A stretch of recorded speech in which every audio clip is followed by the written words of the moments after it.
Good evening, everyone, and welcome to our North Middlesex Council meeting for Wednesday, January 14th. Call the meeting to order. I would like at this time to welcome our new fire chief, Scott Jones, here to the team. Certainly not new to the fire department, but new to the role of chief. And welcome. All right, disclosure of pecuniary interests. If there is any, please forward them through to the clerk. Minutes of the previous meeting from December 17th, regular council meeting. Any errors or omissions, business arising? Seeing none, we need a motion. Councillor Daigle, Councillor Irwin, all in favor? That's carried. Thank you. We do need to make appointment of the members for the Court of Revision. And the first one that the Council of North Middlesex hereby appoint myself, the mayor, Deputy Mayor Paul Hodgins, and Ward Councillor Chuck Daigle as members to form the Court of Revision for the Robinson Drain. Do I have a mover and a seconder for that? Moved by Councillor Daigle, seconded by Deputy Mayor Hodgins. All in favor? That's carried. Thank you. And for our second Court of Revision is appoint the mayor, deputy mayor, and Jaden Hodgins, Lucan Badolf councillor as members to form the Court of Revision for the Rawlings Drain. We have a mover and a seconder for that. Councillor Daigle and Councillor Irwin, all in favor? That is carried. Thank you. So next, the Court of Revision, we need to go into Court of Revision for drainage, and that is for the Robinson Drain. And Joanne, are you starting that? So Mayor and members of council, in front of you is the report for the Court of Revision for the Robinson Drain.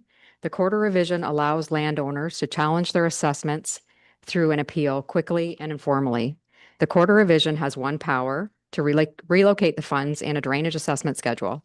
The Court of Revision has no right to change the project, just the assessments. According to Section 51.2 of the Drainage Act, an owner may appeal the Court of Revision on any of the following grounds: any land or roads that has been assessed in the amount that is too high or too low, any lands or roads that should have been assessed and were not assessed, and due consideration has not been given to the use being made of the land.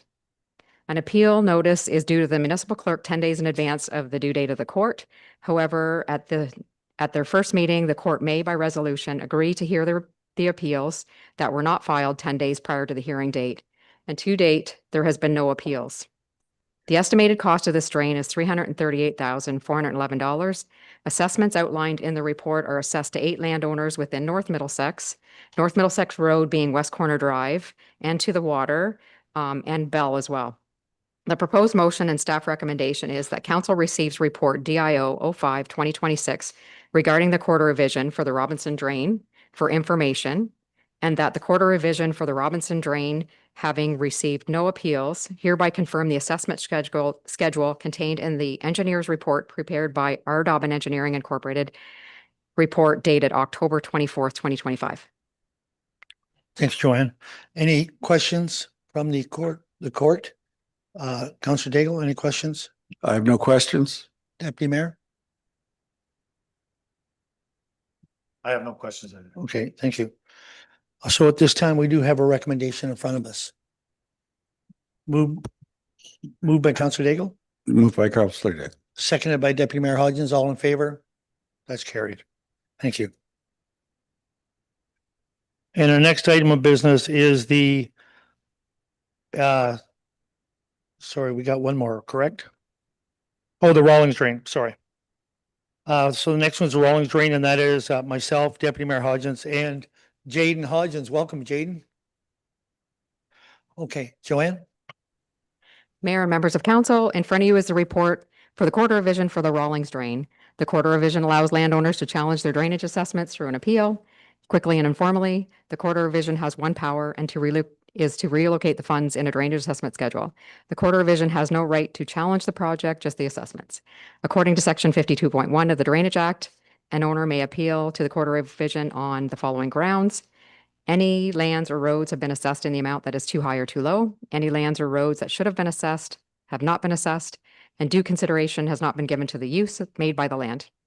An appeal notice is due to the municipal clerk 10 days in advance of the date of the court. However, at their first meeting, the court may, by resolution, agree to hear appeals that were not filed 10 days prior to the hearing date. To date, there has been no appeals. The estimated cost of this drain is $474,830. The municipality of North Middlesex has approximately 14 properties assessed to this drain, with both agricultural and non-agricultural, Mooresville Drive and the water main. There is also utilities, telecom, and Richmond Street is assessed as well. The township of Lucan Biddulph has approximately 13 properties, both agricultural and non-agricultural assessed to this drain, as well as Mooresville Drive, Richmond Street, and Enbridge Gas. The proposed motion and staff recommendation is that council receives report DIO 05-2026 regarding the quarter revision for the Rawlings Drain for information, and that the quarter revision for the Rawlings Drain, having received no appeals, hereby confirm the assessment schedule contained in the engineer's report prepared by R. Dobbin Engineering Incorporated, report dated October 24th, 2025. Thank you, Joanne. I'll ask once again, Deputy Mayor Hodgins, any questions on this? I have no questions on this. Councillor Hodgins, do you have any questions on this? I have no questions on this myself, but I'm just wondering, is there an opportunity for any members of the public to, if they have any questions? Yes, there is. Okay. So I just, myself, none, but just wondering if there's any appeals from any of the property owners. Thank you.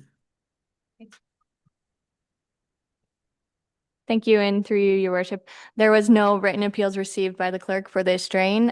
We could call now if there was any appeals or anyone like to approach the bench, but we have not received any to date. Okay. So we have that recommendation in front of us. If there's no appeals here, we have that recommendation in front of us. Plus, I'd like to add that the quarter revision adjourn at the end of this and regular season and regular session, pardon me, and to go into regular session. So we have a recommendation in front of us. Moved by Deputy Mayor Hodgins, seconded by Councillor Jayden Hodgins. All in favor? That is carried. Thank you. And thank you, Jayden, for joining us. Thank you. Okay, so we're going into public meeting for drainage. And it's to consider the Conlon, Vogels, and Glavin Swartz improvements. Okay, we need a motion to go into public. Councillor Daigle, Councillor Nerda, all in favor? Carried, thanks. Okay, Joanne, whenever you're ready. Mayor and members of council, should we wait till 6 o'clock? We should. The public meeting should start at 6, so do we wait till 6 o'clock? Oh, it doesn't start till 6? Through you, your worship, could I ask for clarification? No. The notices were prescribed for 5:45 start time, proceeding according to the agenda. Are you expecting someone who's not here? No, I'm not. I would recommend carrying forward. Okay. All right, Okay. we'll carry on. Who's going to start? Kristen, you're going to do this, I believe. Mayor and members of council, the Conlon Vogels Drain and Glavin Swartz Drain Improvements 2025 has been prepared by R. Dobbin Engineering Incorporated under Section 78 of the Drainage Act.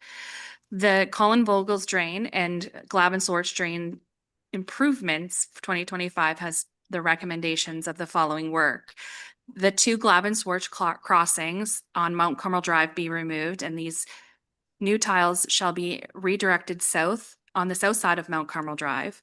The Colin Vogels drain shall be removed across Mount Carmel Drive, and a new surface culvert shall be installed across Mount Carmel Drive to allow the Colin Vogels drain to outlet on the south side of the road crossing. And the Colin Vogels drain shall be replaced from the south side of Mount Carmel Drive to the south limit of the Glavin Farms Limited on concession 2, part lot 2. And that the Conlon Vogels drain shall be extended southerly towards the north of the driveway of Mr. Collins' property on concession 2, lot 4. In summary, this will include 1,615 meters of proposed tile drain with 6 catch basins and 2 road crossings, 113 meters of open channel cleanout for the Glavin Swartz drain. This drain crosses into our neighboring municipality of South Huron. This drain is designed for a coefficient of 50 millimeters in 24 hours above the grantable coefficient. In the report, you will see that the assessments in South Huron are to the utilities, Bell and Fiber, public lands, half of Mount Carmel Drive, and 1 agricultural property. North Middlesex is assessed utilities of Bell and Fiber, half to Mount Carmel Drive and Neil Road, and 7 agricultural properties. The estimated cost of this project is $412,390.00. The proposed motion and staff recommendation is that council receives report DIO 3 of 2026 regarding the meeting to consider the engineer's report for the Colin Vogel's Drain and Glavin Swartz Drain improvements 2025 for information, and that council accepts the report for the Colin Vogel's Drain and Glavin Swartz Drain improvements 2025 as prepared by R. Dobbin Engineering Incorporated, dated December 1st, 2025, and that the first sitting of the quarter revision on behalf of the Colin Vogel's Drain and Glavin Swartz Drain improvements 2025 be scheduled to be held on February 18th, 2026 at 5:45 p.m. Thank you, Kristen. Is there anything, Josh, you'd like to add at this time? I have nothing to add at this time. Thank you. Okay, thank you, Josh. So is there any questions from the affected landowners on this drain? No questions from the affected landowners? Okay, is there anyone in attendance who'd like to add or remove their names from the petition? Okay, seeing none. Questions from council?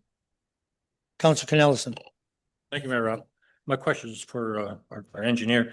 I'm looking at the assessed value here and I see that South Huron is a total of 83,337, but North Middlesex is 115,000. So there's a discrepancy of about 32,000.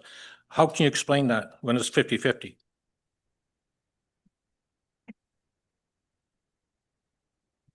Yeah, so through the chair. So if you look at the public roads, so the public roads for the county of Huron and or within South Huron is $78,261. That's half of Mount Carmel Drive. And then if you look at public lands under North Middlesex, half of Mount Carmel Drive is the same. It's $78,261. The additional cost is due to the Neil Road crossing, which has been assessed to the municipality of North Middlesex. So in looking at that, I'm glad you brought that up because one says the county of Middlesex, the other one says municipality of North Middlesex.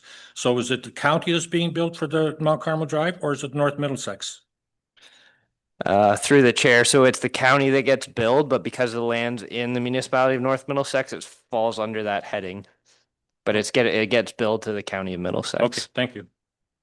Okay, any other questions? No other questions from council? We have a recommended motion here in front of you. Moved by Councillor Nerda, Deputy Mayor Hodgins, all in favor? That is carried. Thank you. And our next one is for Joanne, and I think that's the meeting for the Elliott Drainage Works. Go ahead. Mayor and members of council, the Elliott Drainage Works report has been prepared by R. Dobbin Engineering Incorporated under Section 78 of the Drainage Act. The scope of the work for the Elliott Drainage Works involves 173 meters of open channel deepening, road crossing on Springbank Road, 219 meters of an enclosure with 750 millimeter diameter concrete tile, 322 meters of tile drain replacement with 525 millimeter diameter concrete tile, and 407 meters of open channel cleanout and culvert replacement.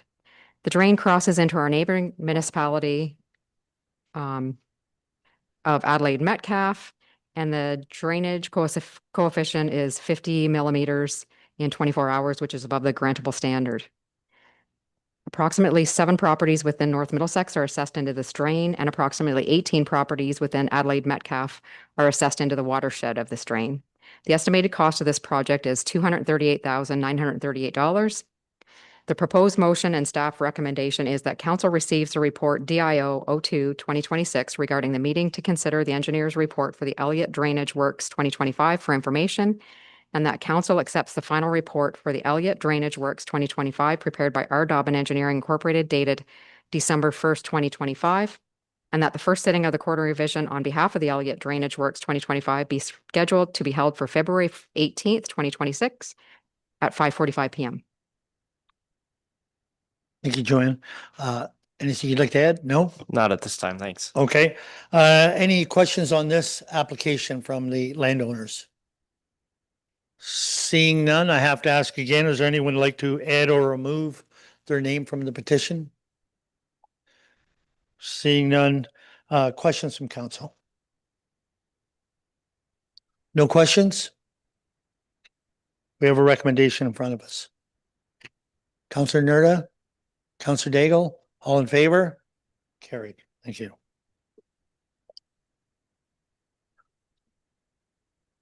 Okay, we have Ashley. Okay. Thanks, Josh.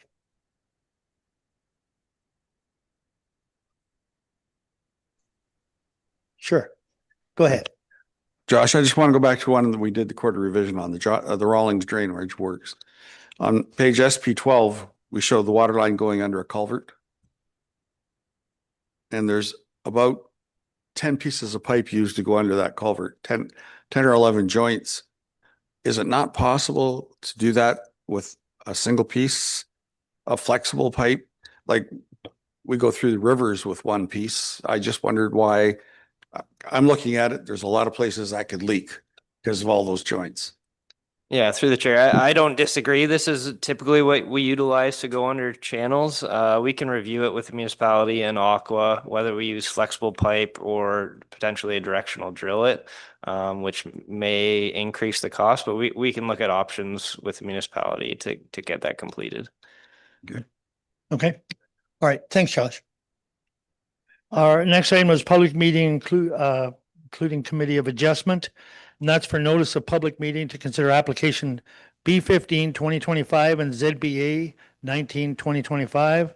And that's located at 102 Queen Street. Ashley, welcome. Whenever you're ready. Thank you. Can you all hear me okay? Yep, we can. Okay, perfect. So the subject lands have a municipal address of 102 Queen Street in Elsa Craig. And I'm just going to pull up the location map for you here so you can see it with some additional context. So the lands are located at the northeast intersection of Queen Street and Church Street. They are located within the Elsa Craig urban settlement area boundary, and they are predominantly surrounded by low-density residential uses. The lands have frontage on both Queen Street and Church Street, which are both considered local roads under jurisdiction of the municipality in this area.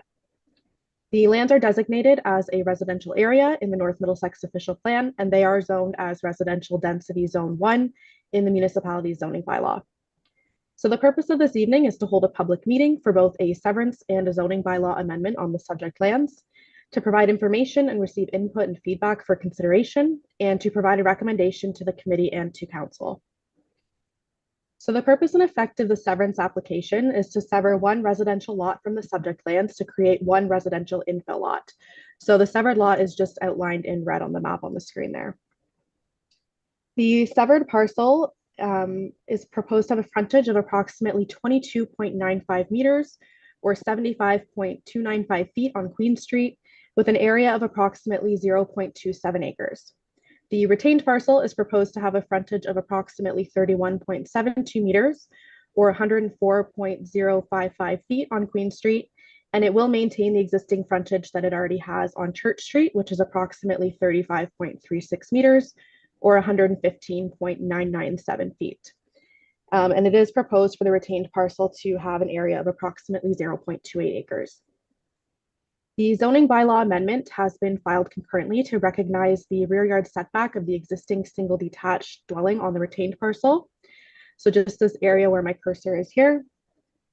And it will also permit for the retention of the existing garage on the severed parcel for a maximum period of 3 years or until a principal dwelling is built, whichever occurs first. So the owner has requested the temporary use rezoning as a result of the garage being in good condition and not desirable to remove at this point that we have on Queen Street right now because of the municipal works that were undertaken recently. Believe it or not, roads have warranty on them. The temporary zoning essentially is going to allow the owner to move forward with the severance, work through their conditions, and do this while the warranty period is ongoing. The application was circulated in accordance with the requirements of the Planning Act to the required agencies and neighboring landowners. No concerns were noted. I'm just going to stop screen sharing in case it's lagging at all. No concerns were noted by the Asable Bayfield Conservation Authority, Canada Post, Integris, the Lake Huron and Elgin area water supply system, the Middlesex County engineer, the drainage superintendent or Thames Valley District School Board, and standard comments for a consent of this nature were provided by Middlesex County's Emergency Services, the municipality's Director of Infrastructure and Operations, and the Chief Building Official. Prior to the submission of my report, we did not receive any verbal or written comments from neighboring landowners. However, we are certainly here tonight to consider and respond to any verbal submissions that may be made this evening. So my report goes into the applicable policies in detail, so I'm not going to read all 5 pages for you word for word because they are already referenced there, but I would just summarize them by saying that residential infill development within settlement areas with full municipal services, meaning both water and sanitary, but more efficiently utilizes land that is already within the boundary, is generally encouraged in all policy documents stemming from the province down to the county and the municipality. As it pertains to the severance, in staff's opinion, the lot areas and frontages proposed are consistent with existing lots in the neighborhood. Servicing, grading, and drainage matters, entrances, fencing, tree retention, and etc., and any other site-specific nuances will be addressed through the recommended conditions of the severance as outlined in my report. Staff are of the opinion that the proposed severance is appropriate, is consistent with the provincial planning statement, and is in conformity with the county and North Middlesex official plans, provided the recommended conditions are included. As it pertains to the temporary use zoning bylaw amendment on the severed parcel, staff have agreed with taking a solutions-oriented approach in this instance. Essentially, it will allow a non-primary accessory structure to be the main use on the property for a maximum period of 3 years or until a house is built, whichever occurs first. Again, as noted, this is because the garage is in good condition and there is a warranty period on Queen Street that's in place, which does not allow new service connections for a house within the next 2 years. Council in the future would have an opportunity to grant a farther extension, but they're under no obligation to do so. And if a house has not been built on the property and no extension granted within a 3-year period, the owner, whether that be the current owner or future owners, is required to remove the detached garage to the satisfaction of the municipality. And this is secured through entering into a legal agreement with the municipality and the owner. They will also post a security deposit, and the agreement, as noted, becomes legally binding. Additionally, I did include some pretty strict wording into the zoning bylaw that's been drafted, making it just explicitly clear that this garage can only be used for residential purposes and can't be converted or used for any other commercial, industrial, institutional use, and so on. As it pertains to the zoning relief on the retained parcel, the rear yard setback of 6.16 meters is proposed and is technically existing with the way the dwelling is oriented, whereas 7 meters is typically required.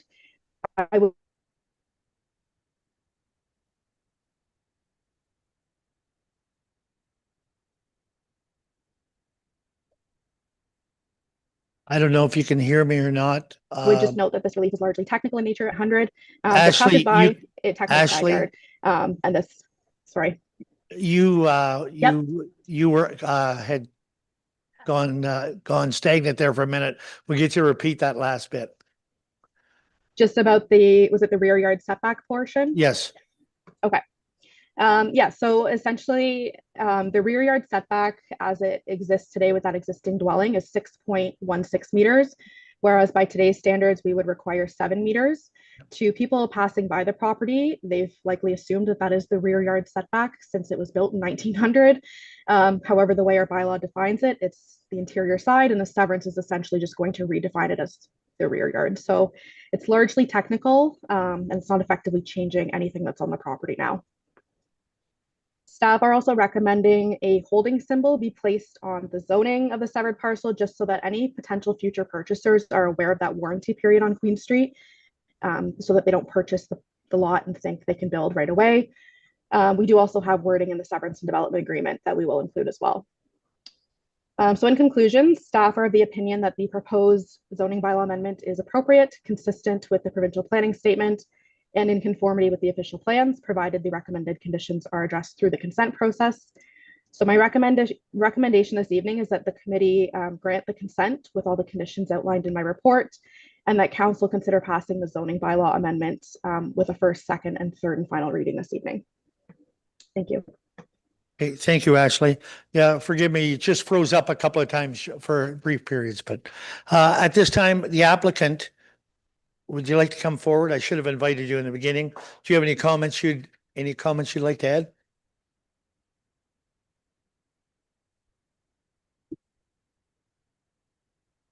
Okay.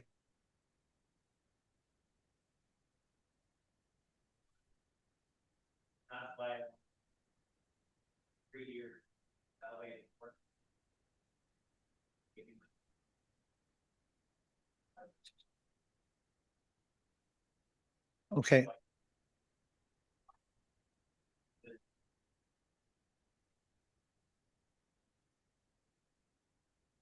Okay, thank you. At this time, any public comments? And we are looking for public comments on this application. Do we have someone online for that? Any requests from the public online?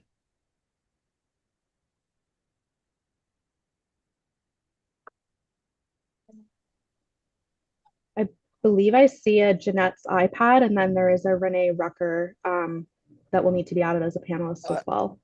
I do have Renee Rucker's name on this that wanted to speak. Hi, I'm just speaking on behalf of my mom. Okay, So there are no comments. I think you guys covered it. Thank you. okay, thank you. Any other comments from the public at this time?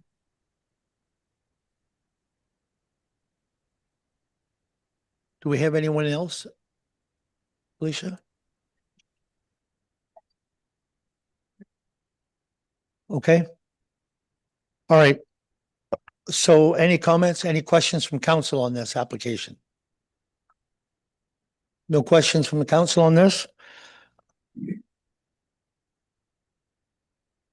Counselor, Counselor Irwin? Go- Prepared to move the recommendations, your worship. Okay. Yeah, there's two recommendations on it. I do want to get these onto a screen at some point so that public can see the recommendations as well. You're moving both? Is there a seconder for that? Counselor Daigle? Any questions on it? Seeing none, all in favor? Approved. So we got to adjourn the meeting, the public meeting, including committee of adjustment adjourn and regular meeting convene. So moved by Counselor Canellison, seconded by Deputy Mayor Hodgins. All in favor? All in favor? Carried.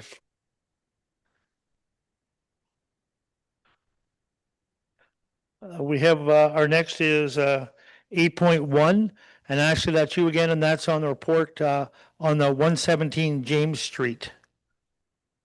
Whenever you're ready. Perfect, thank you. I disconnected from the county system, so that might stop the lagging. Okay. We'll see. So the subject lands for the application in question have a municipal address of 117 James Street in Elsa Craig, just highlighted in the green on the map there. And they're located just south of High Street on the west side of James Street within the urban settlement area of Elsa Craig.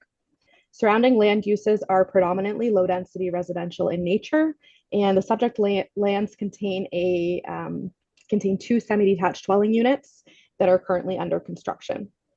The purpose of this report is to provide council with a recommendation regarding a request for part lot control exemption. Part lot control exemption is essentially just another way to sever land, and it can be used in instances where a plan of subdivision exists already. It works essentially by lifting the control for that subdivision layout for a temporary period of time.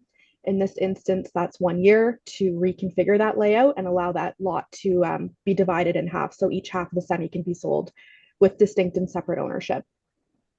So this particular part lot control exemption is a little bit unique, as the subdivision on the lands is actually from 1854. So potentially one of the first subdivisions, if not the first, that Elsa Craig saw. Nonetheless, the owner's lawyer has confirmed that the part lot control exemption may be utilized in this instance. Staff have completed a zoning review and note that the proposed lots exceed the minimum requirements of the zoning bylaw, notably in terms of area. It's almost double what it needs to be. Each dwelling will have a separate municipal water and sanitary system connection and a separate driveway access to James Street, which is classified as a local road under the jurisdiction of the municipality. So I will just pull up the reference plan for you here. So you will notice that at the rear of the property, it juts out. I would note that staff generally do have a preference towards a rectangular lot shape. However, we do recognize that there is a uniqueness to this lot fabric as a requirement for stormwater and lot grading to function as intended and to not negatively impact neighboring properties. So in this particular application, we are supportive of the lot fabric as proposed. I would also just add that this type of application is largely technical in nature as the lot exists, the zoning exists, and it really is just a matter of legally separating the two units so they can be sold separately. So for the reasons outlined in my report, I am recommending that council passes the bylaw authorizing the use of the part lot control exemption mechanism for a period of 1 year. If passed, the clerk will then need to send a copy of the bylaw to the owner's solicitor and to the county, as the county is the approval authority on these types of applications. And I'm here if you have any questions. Thanks, Ashley. Questions from council? No questions? We have a recommendation passed by Councillor Irwin. Moved by Councillor Irwin, sorry. Moved, sorry. Seconded by Deputy Mayor Hodgins. All in favor? Carried. Thank you. And 8.2, and Sam, that is yours, I believe. And that's for the 117 Jameson Street, Nels Craig sanitary capacity allocation. Yes, thank you, Your Worship, and to you and all the members of council. Before you this evening is report DIO 06 of 2026 that provides recommendation to grant sanitary capacity allocation for 1117 Jameson Street, Nelson Craig. Key highlights in my report are that the project involves redevelopment of the 117 Jameson Street property with a proposed 8-unit, 3-story residential building. Through staff, we had requested engineering be completed that looked at a sanitary capacity analysis from the development downstream through the system, tracing its way to the wastewater treatment plant, just to make sure that there were no issues in the system with the increase in development. The materials provided and staff's review noted that albeit an increase, it's minimal and incremental enough because it's not much of an increase from what it was before, that there are no issues with the existing system, no issues with the wastewater treatment plant or the proposal. No offsite upgrades are required in the way of piping or wastewater treatment plant. And again, no capital improvements are required either. You'll note in my report also that it highlights that any and all servicing related costs for the development itself and servicing it will obviously entirely paid for in the responsibility of the developer, and therefore no cost will be incurred to the municipality. Through council, and the approved wastewater allocation policy, I have appended something to the back of my report, which just lays out how the policy sets forth how allocation is done for specific properties. So I won't go through the entire thing in its entirety, but you'll note in the allocation and site evaluation that was completed, staff found no issues of any kind with the materials provided or any of the criteria within the evaluation itself. So as such, the recommendations in front of council this evening are that council receive report DIO 06 of 2026, 117 Jameson Street, Elsa Craig, sanitary capacity allocation for information, and the council authorize the mayor and clerk to execute a wastewater servicing capacity allocation agreement with Vanderveen Acquisitions, Inc. And I'm available if anybody has any questions. Thanks. Thanks, Sam. Questions from council on this? No questions from council? Councillor Keogh. Go ahead. Thank you, Mayor Rob. Can you hear me? Yes, we can. Okay. Sam, having read the report, it indicates that there is no increase of capacity for an 8-unit apartment building. It's the original home that was there. That will be sufficient for 8 units. Go ahead, Sam. So through your worship to the councillor. So what's noted in the report is that the receiving sewers in the wastewater treatment plant itself, while there will be an increase, it certainly is not incremental enough that it has any major impact on the system. To service the actual site itself, they will have to up the sizes to the site specific. So they'll have to install a new PDC and water service and that kind of stuff. Okay, that's what I was looking for. Thank you. Okay. Other questions? Seeing no other questions, we have a recommendation in front of us. Motion moved by Move the Counselor, recommendation. moved by Counselor Irwin, seconder, Counselor Keough. All in favor? That is carried. Committee reports. Lake Huron Primary. Nothing at this time. Okay, thank you. ABCA, Counselor Canellison. Yes, Mayor Rob, there's two correspondences there under the reports. One is from MPP Lisa Thompson, who is supportive of our concerns regarding our establishment of a large area, which would include this area along with Lake Superior and Thunder Bay. So she supports us in our concerns. And also there's a sample questions that the general manager of the Sava Bayfield will be presenting at Roma this week. And he has indicated if any of our municipal representatives would be interested in supporting him, he'd be welcome to have you there. Okay. Any questions for Counselor on that? Okay, Blue Water Recycling.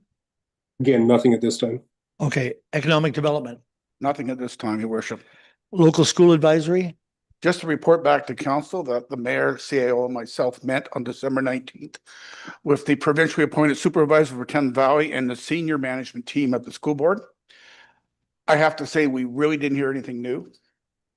And I was a little taken back by the final comment by the provincial supervisor, which I want to share. And he told us that he had to follow the PricewaterhouseCoopers report. And if you remember, that report is the one that identified closing schools in our community. I'd like to get a sense from council on their thoughts on this matter, if I can, Your Worship. Okay. Counselor comments? I think I would just say, then I'll go to you in a second. I would just say, having been there, we did not get any information. There was a couple of offhand comments, but he did point out very, very straightforward that his job is to take $16 million out of the budget. They've taken 6 out and he needs to take $10 million more dollars out. So go ahead, Councilor Canellison. Yeah, and this may have an impact on with the county as well, Mayor Rob, that I would encourage Councillor Irwin to ask the supervisor to perhaps review the report that was provided by the Educational Task Force a couple of years ago regarding the rural schools and see if he might find that somewhat enlightening. It can't hurt. Okay, other comments? No? Councilor Nerda? Thank you, Mr. Mayor. Councilor Irwin, are there any more meetings coming up on this matter? So we said we would meet with 4 groups. And at the start of this process, we said we would have 4 meetings. We met with the administration of Thames Valley, we met with the MPP, we met with the Minister of Education, and we have now met with the provincial supervisor appointed by the minister. We also have considered at some point a community meeting to discuss this. Right now, that's sitting on hold. I know there's anxiety from the community and they're waiting for us to say something. We're thinking about how best to move forward with that. And I'm looking for any input or ideas around that process. But there are no more meetings planned. Now, the provincial supervisor said, please call him anytime. We'll see how that works. But he did make that offer to us at the meeting. I mean, it was very cordial at the meeting, but nothing new, right? Thank you. Now, we did have a promise from the Minister of Education that he would have a second meeting with us at a future date. We don't have that date yet, but I'm hoping that there's at least more information at that time. So it is very hard to have a public meeting when you don't have any answers, when there's nothing being told us. I think that's why. Councilor Irwin. Just on top of all of this, I'm sure council is familiar with the conversations occurring around the future of school governance, the province is considering, including potentially the elimination of school boards in Ontario. So this is layered on top of this whole conversation at this time. Yeah. Okay. Okay, I think with more comments and thinking about it, if there's more comments to share, please pass them forward. All right. Rec committee. Nothing at this time. Okay, policy review. We held a big meeting today and no, it wasn't a big meeting. We held a meeting today and there'll be something coming forward, but not at this time. Okay. Fire committee, anything there? Yes, our next fire committee meeting is February the 9th, chief. I'll Okay. be there. Budget committee, we did meet this morning. We spent the morning and we're meeting again on Friday afternoon. The committee is, so, we're wanting to get this done as quick as we can, but we haven't looked at the operating side of it yet. So we are in the midst of it now. Is any questions on it? Seeing none, okay. Community Development Fund, nothing there, other than there's a policy coming to council forward. Aqua, should I just take that off the list?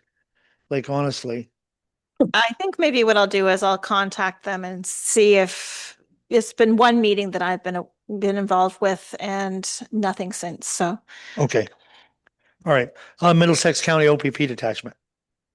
The next meeting, your worship, is Wednesday, January 21st at 2:00 at the Middlesex Center, Community Center.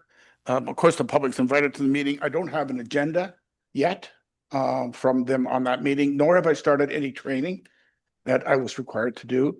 I'm curious if a council has anything they'd like me to bring forward at the meeting. Councillor Nelson. Just to refresh your memory, Councillor Irwin, this is about the traffic control and passing school buses with the flashing lights to try to implement some enforcement. Okay, thank you. If there's any more, once again, send them through. We have a representative on the OPP board, and we want to see that be successful, so. Our last item is, that's all for committees, I guess, but correspondence. We have a letter from the Friends of the Parkhill Carnegie Library, and that is for the ROD grant application endorsement. Carolyn, who's going to speak to that? Okay, go ahead, Felicia. So I received a phone call they have a new member, a part of the Carnegie Gallery, who has her art displayed there, but she's also taking over helping with applications.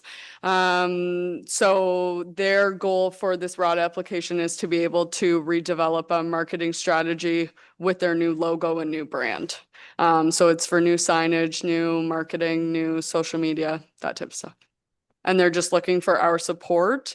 It does state in the application that it would be nice to have either a letter of support from the municipality or something similar. Great, thank you. Is the logo different logo than what I saw? From my understanding, yes, that's correct. It's different? It is different. Okay. I just wondered, I didn't know whether we were endorsing that logo. That's, so what's council's wish here? They're asking for endorsement? Yes? Does that require a motion, your worship? Yes, that's what I'm looking Great. for, a motion to do. Moved by Okay, I'll Councillor make Nerda. the motion to support them with a letter of support. Okay, moved by Councillor Nerda, seconded by Councillor Irwin. All in favor? That's carried. Other and urgent business. Councillor Daigle. I guess that's why you're waving your arm. Well, it was just kind of floating around. Okay, Just a couple of items I'd like. I've had a lot of complaints on a certain road, and I'm wondering if, Sam, you could either go through the road superintendent's association or something. Neil Road, it looks like a battlefield, and I know our other roads, some gravel roads are in tough shape, but those big trucks and the cement trucks, because they're putting an addition in that already large facility, it's pathetic. There's got to be some way we can either restrict the weight limits on those roads to make them kind of respect the roads somewhat, or if there's samples out there of other municipalities who have industries that are causing damage to road, that they'd be held accountable. Sam. Yeah, through your worship to the council, I can just add that our manager of public works is actively looking into it. So as soon as I have anything back from him, whether it's through him or myself, we'll certainly report back with what we find, but we are looking into it. Go ahead. Thank you. That's number one. Number two, it's on our water system. We're selling to a lot of other municipalities still. Do we have meters at our boundaries? Through your worship, the councillor. So we do have boundary meters at all of our boundary zones. The only municipality that we do actually sell water to anymore is South Huron. And we do bill South Huron on a monthly basis. All the other municipalities no longer purchase water from us, or the connections that we have been shut off. So South Huron is the only one left. So for clarification, like Clandeboye, Luke and Biddulph bills them now? So Clandeboye is technically part of our system, so all the billing, we do it and they pay us directly for that system. Lucan does not buy water from us. We take water from them or purchase it. So we don't sell water to Biddulph at all. That's where I have a problem. Lucan is selling us water and we pay Lucan. We're selling water into Lucan, but we're billing the people, not billing Lucan and Lucan paying us. If we need to do repairs, are we not going to get in trouble? We can't go on that another municipality's property or road allowance. It just leaves us, to me, in a bad spot. Through your worship, the councillor, and bear with me, I'll pull up the exact date of the agreement, but I was actually in contact with Biddulph Township about this not that long ago, because we were talking about the agreement and the need to update it. What I ended up finding out that the agreement was not old whatsoever. It was last updated in 2019, and it's not up technically for renewal until 2029. So the agreement that North Middlesex entered into with Biddulph generally stated out exactly what you're referring to, that even though it is in Lucan Biddulph, it's our system. The customers are ours. We bill them. We bring in the income for it. But you're correct. We are in a roundabout way supplying water to another municipality for a system in another municipality that we do own and operate that's not within our own municipality. But yes, again, the agreement that we entered into was in 2019. And if there's a desire to revisit that outside of the term, that's something we would have to broach with them. And I can't say whether they would entertain anything or not. My fear is a legal issue. That's all. Okay. All right. Yeah, anything else? Deputy Mayor Hodgins. Thank you, Mayor Ropp, and Sam will correct me if I step out of line here, but we do buy water from Luke Biddulph. It's their line that runs into the booster station there on William Street. And at times over here, the pressure dropped in Clandeboye area because we seem to be at the end of the line at times with the hoses.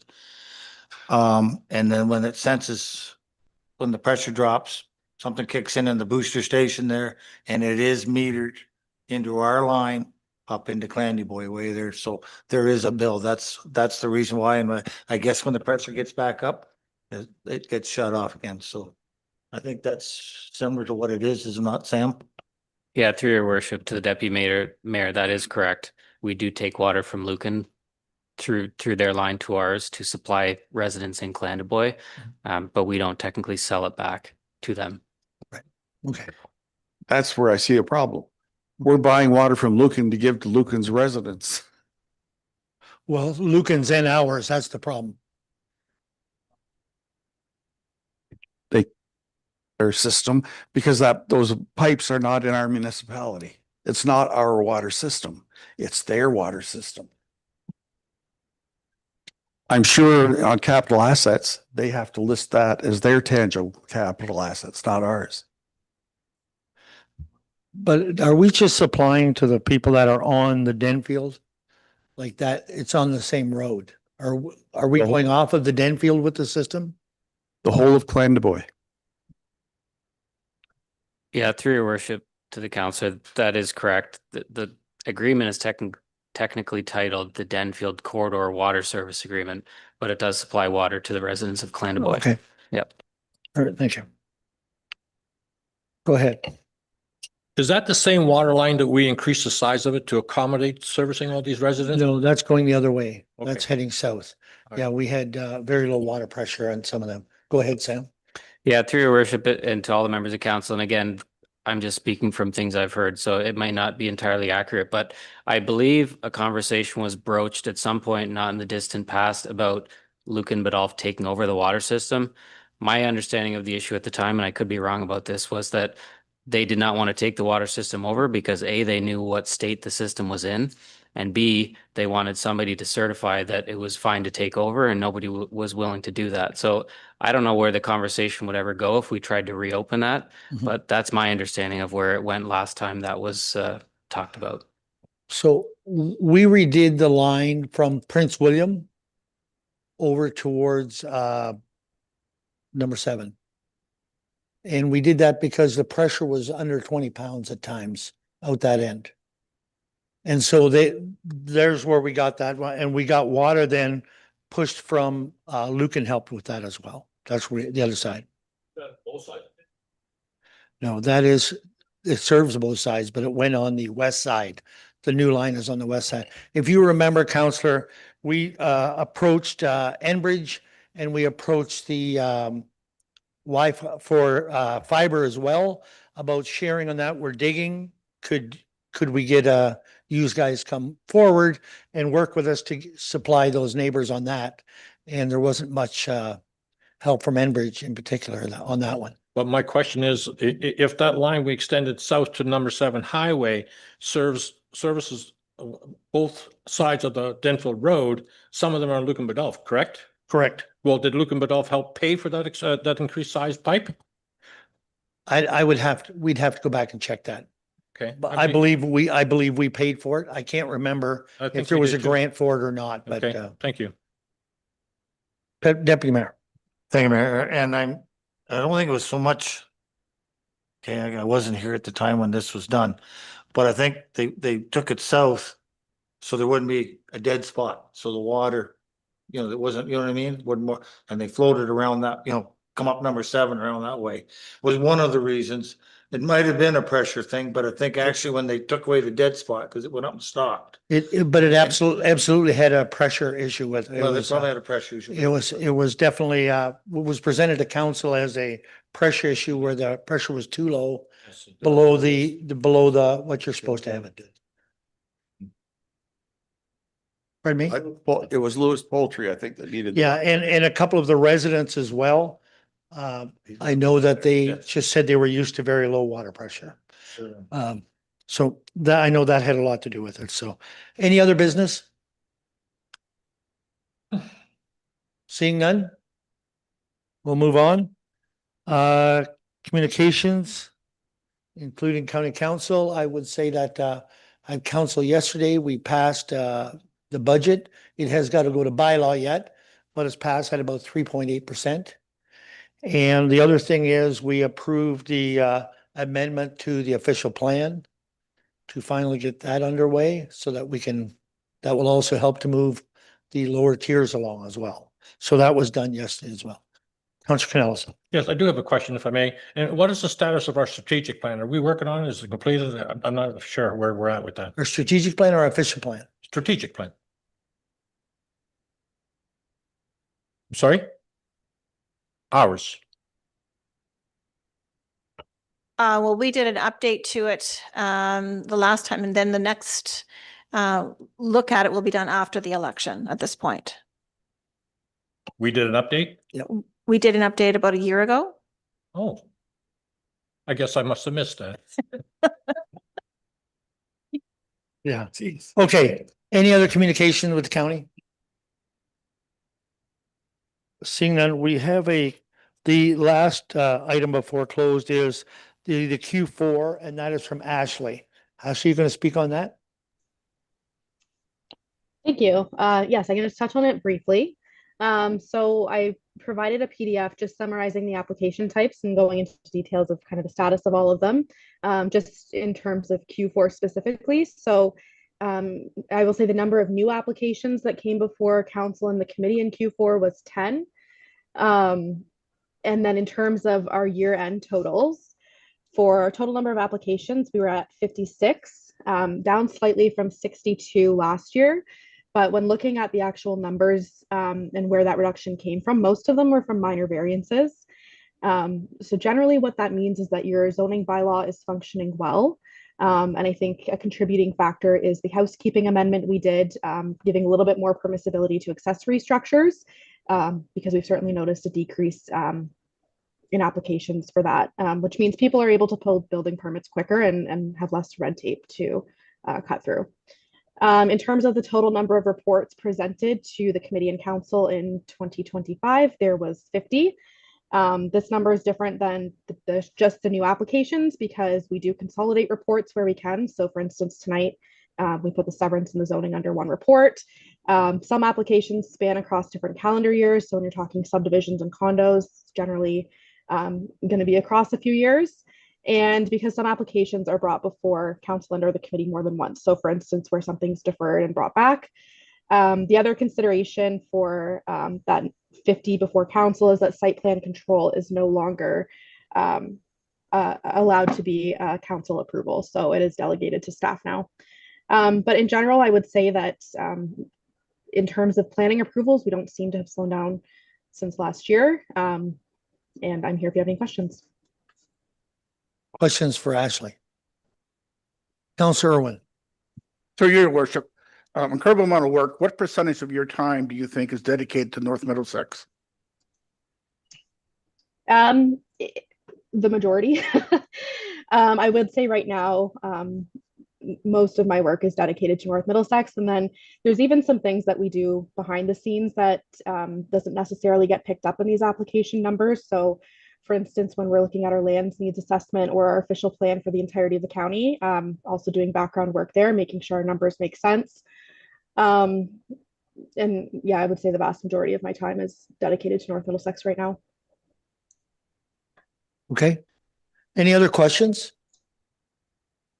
Seeing no other questions, thank you, Ashley. Thank you. Appreciate you joining in. And thank you for allowing me to come virtually, and drive safe, everyone. It's slick out there. Great, thank you. At this time, we're looking for a motion to go into closed. And is to receive information under the following exception: personal matters about an identifiable individual, including municipal or local board employees, Creamery Road. Motion to go in. Councillor Daigle, Councillor Nerda, all in favor?